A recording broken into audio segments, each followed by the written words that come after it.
अस्सलामुअलैकुम दोस्तों। आज के वीडियो में मैं बात करने वाला हूँ किस पार्टी को कितनी वोट मिली।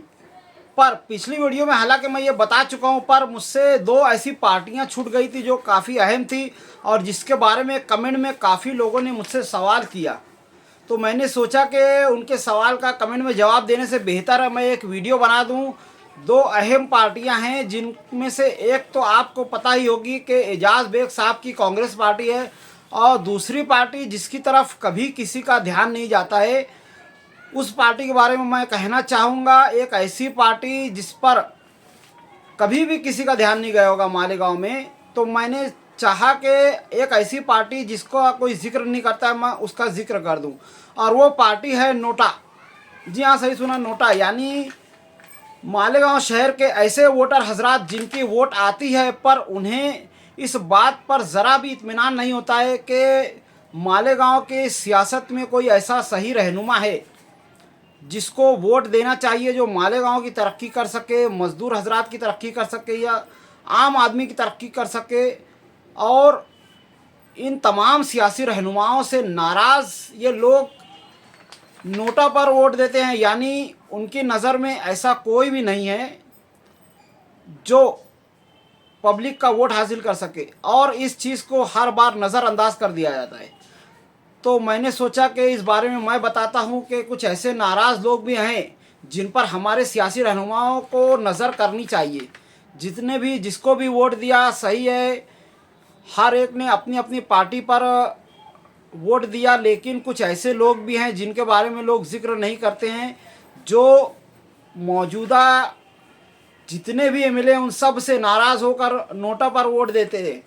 यानी यहाँ पर हमारे सियासी रहनुमाओं की पूरी पूरी गलती आती है कि मालेगांव का कोई ऐसा तबका भी है जो कि नोटों पर वोट देता है। नोटा यानी किसी भी पार्टी से वो लोग नाराज़ होते हैं, आसान लफ्ज़ों में कहना चाहूँगा, और वो ये कहते हैं कि हमारी नज़र में कोई ऐसी पार्टी नहीं है जिसको वोट दी जाए। तो वो या तो इलेक्शन में वोट देने आते ही नहीं है, या फिर उनमें से कुछ समझदार और सुलझे हुए हजरात आते हैं और नोटा पर वोट देकर चले जाते हैं।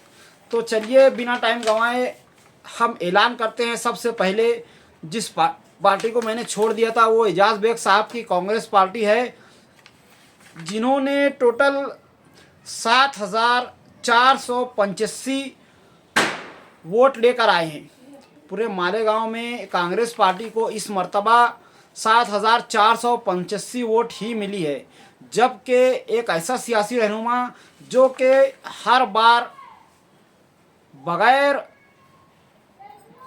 जात पात की तफरीक किए हुए जब भी उसका बुलाना आता था, वो एजाज बेग साहब बराबर 5 साल दिखाई देते थे, काम करते थे। पर मालेगांव शहर के आवाम ने इस मर्तबा उनको बहुत ही कम वोट दिए। हालांकि होना ये चाहिए था कि कम से कम उनका नंबर दूसरे पर तो ज़रूर आता, पर मालेगांव शहर के आवाम का जो फैसला हो, खैर इस बारे में मैं इस वीडियो में बात नहीं करना चाहूँगा। पर ये ज़रूर कहूँगा कि एक बेहतरीन रहनुमा हैं जिनको बहुत ही कम वोट मिली है। दूसरे नंबर पर जो शान हिंद साहबा हैं, उनके ताल्लुक़ से मैंने पहले भी कहा था, एक बार फिर कह देता हूँ कि उन्होंने 9,580 वोट हासिल की है मालेगांव शहर के अंदर।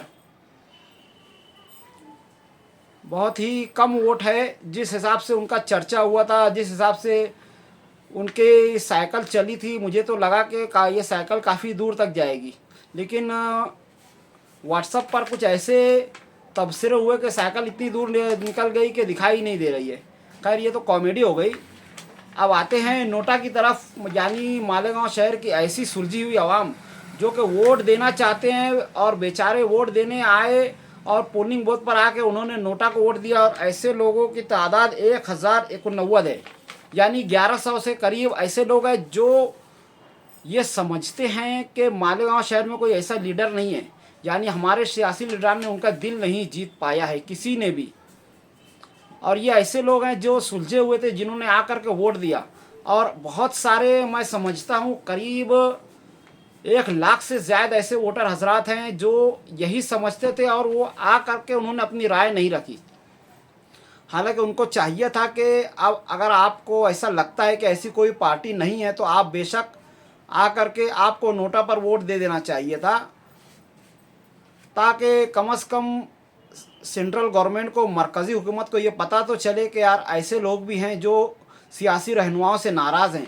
तो आज की वीडियो में मैं इतना ही कहना चाहूँगा कि एजाज़ बेग साहब को मैं एक बार फिर कहना चाहूँगा 7,485 वोट मिली है और नोटा को 1,089 वोट मिली है, और शान हिंद साहबा को 9,580 वोट मिली है। और इसी तरह से मुफ्ती साहब और शेख आसिफ साहब के बारे में तो पूरा गांव जानता है कि कितने वोटों से, कितने वोटों के फ़र्क से वो लोग जीते और हारे हैं, 1 नंबर और 2 नंबर से। हालांकि बहुत ही कम फ़र्क था, और वजह जो भी रही हो, काफ़ी वीडियोज़ में इस ताल्लुक़ से ज़िक्र कर चुका हूँ, इसलिए मैं इनके ताल्लुक़ से इस मरतबा कुछ कहना नहीं चाहूँगा। तो आज की वीडियो में इतना ही, मिलते हैं अगली वीडियो में, तब तक के लिए खुदा हाफिज़, अस्सलामु अलैकुम वरहमतुल्लाहि वबरकातुहू।